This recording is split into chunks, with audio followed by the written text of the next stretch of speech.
D'entre els assistents a la sessió hi havia la Fundació Space Catalunya, una entitat que treballa amb persones amb patologies del neurodesenvolupament. Precisament, ells han presentat un curtmetratge sobre un videojoc immersiu creat en col·laboració entre l'equip tècnic i els usuaris de la Fundació.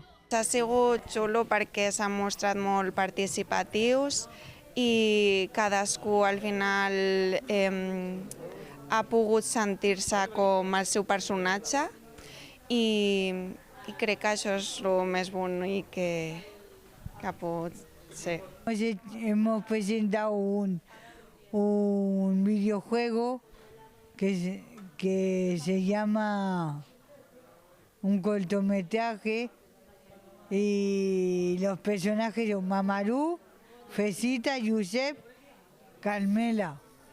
A més de l'estrena del curtmetratge, la sessió ha inclòs una selecció de films amb temàtiques optimistes, inclusives i plenes de missatges que convidaven els assistents a la reflexió i l'aprenentatge. Arrel també de presentar les entitats amb discapacitat curtmetratges a Filmets, van fer la sessió aquesta de Filmets per tothom, que realment sempre diem que Filmets realment és un exemple d'inclusió de les entitats i les persones amb discapacitat dins del món de la cultura i de la societat. La jornada ha inclòs riures, emocions i aplaudiments al final de cada projecció. Alguns assistents ja havien participat en edicions anteriors, per altres era la seva primera vegada, però tots coincidien que l'any que ve hi tornaran.